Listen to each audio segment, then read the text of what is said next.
ഒത്തിരി പരിപാടികളുണ്ടായിരുന്ന ഒരു സാറ്റർഡേ ആണിത്. രാവിലെ തന്നെ നേരെ പോയിട്ട് അശ്വിനെ ഡ്രോപ്പ് ചെയ്തു കേട്ടോ. ഗ്രൗണ്ടിൽ അശ്വിൻ ക്രിക്കറ്റ് കളിക്കുന്നുണ്ട്. അപ്പോൾ അവിടെ ഇങ്ങനെ പല പല കളികളുണ്ട് കേട്ടോ. അപ്പോൾ അങ്ങനെ പോയി അശ്വിനെ ഡ്രോപ്പ് ചെയ്തു. പിന്നെ അത് കഴിഞ്ഞ് നേരെ വണ്ടി കയറി. വണ്ടി ഓൺ ചെയ്തപ്പോൾ ഡീസലില്ല.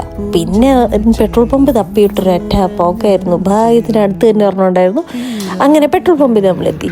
ഇവിടെ പിന്നെ നമ്മൾ തന്നെ അടിക്കണമല്ലോ ഡീസൽ. അപ്പോൾ നമ്മൾ ഡീസൽ അടിച്ചു. ഞാൻ എത്രയായിരുന്നു, ഒരു $60 കൊണ്ടോ അടിച്ചത്. ഇവിടെ ഇപ്പോൾ ഡീസലിൻ്റെ വില എന്ന് വെച്ച് കഴിഞ്ഞാൽ 1 ലിറ്റർ ഡീസലിന് ഒരു $1.8 പല പല പെട്രോൾ പമ്പിന് പല പല റേറ്റ് ആയിരിക്കും. ചെറിയ വ്യത്യാസം ഉണ്ടാവുള്ളൂ കേട്ടോ. അത് കഴിഞ്ഞ് നേരെ വണ്ടി എടുത്ത് നേരെ ബണ്ണിങ്സിൽ പോയി. എനിക്ക് കുറച്ച് പ്ലാൻസ് മേടിക്കാനുണ്ടായിരുന്നേ.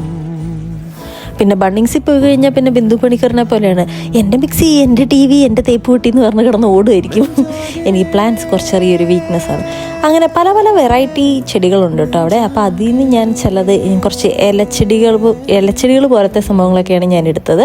അങ്ങനെ 2-3 വെറൈറ്റിയൊക്കെ നമ്മൾ എടുത്തു കേട്ടോ. അത് കഴിഞ്ഞ് നോക്കുമ്പോഴല്ലോ അക്വാറ്റിക് പ്ലാന്റ്സ് എന്ന് പറഞ്ഞിട്ട് വേറെ ഒരു പ്രത്യേകതരം ചെടിച്ചട്ടിയിൽ ഇങ്ങനെ ഫ്ലോട്ട് ചെയ്ത് നടക്കുന്നത് നല്ല ഭംഗിയുണ്ടായിരുന്നു കേട്ടോ കാണാനായിട്ട്. പിന്നെ ഇതിൻ്റെയൊക്കെ ഒരു പോട്ടും പ്ലാന്ററൊക്കെ മേടിച്ചു. അത് കഴിഞ്ഞ് ഞാൻ അവിടുന്ന് ചെടികളുടെ സെക്ഷനിൽ നിന്ന് ഇറങ്ങി. കണ്ടില്ലേ, ഒരു കാട് ഇളകി വരുന്ന പോലെയില്ല. പിന്നെ അവിടെ നിന്ന് ഇറങ്ങുമ്പോഴത്തേനും ബണ്ണിങ്സിൻ്റെ സ്ഥിരം സോസേജ് ഒരു കൗണ്ടറുണ്ട്.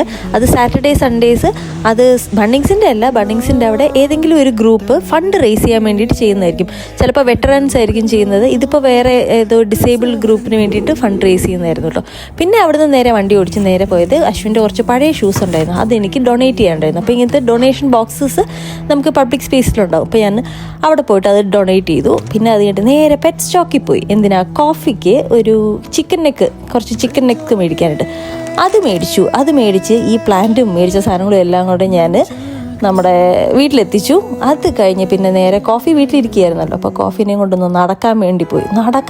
ഇപ്പോൾ സ്പ്രിംഗ് ആണല്ലോ. അപ്പോൾ മരങ്ങളൊക്കെ നല്ല ഭംഗിയായിട്ട് പൂവൊക്കെ ഇട്ടിരിക്കുന്ന സമയമാണ്. ഈ മരത്തേലും ഇനി ഒരു 2 ആഴ്ച കൂടെ കഴിഞ്ഞ് ഫുൾ ഇല വരും. പിന്നെ അവിടെ നിന്ന് നമ്മൾ നേരെ പോകുന്നത് അശ്വിനെ വിളിക്കാൻ വേണ്ടിയിട്ടാണ്. കോഫി ഭയങ്കര എക്സൈറ്റഡ് ആണ്. അശ്വിൻ്റെ ക്രിക്കറ്റ് കളി കഴിഞ്ഞു. ഇനി നോക്കിക്കോ അവൻ്റെ എക്സൈറ്റ്മെൻറ്റ് കേട്ടോ.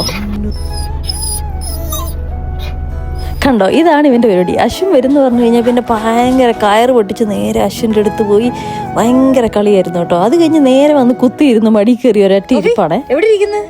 നീ പുറകിലല്ലേ ഇരിക്കണ്ടേ ചാത്ത. അപ്പൊ അതൊക്കെയായിരുന്നു സാറ്റർഡേയുടെ പരിപാടി. ടാറ്റാ.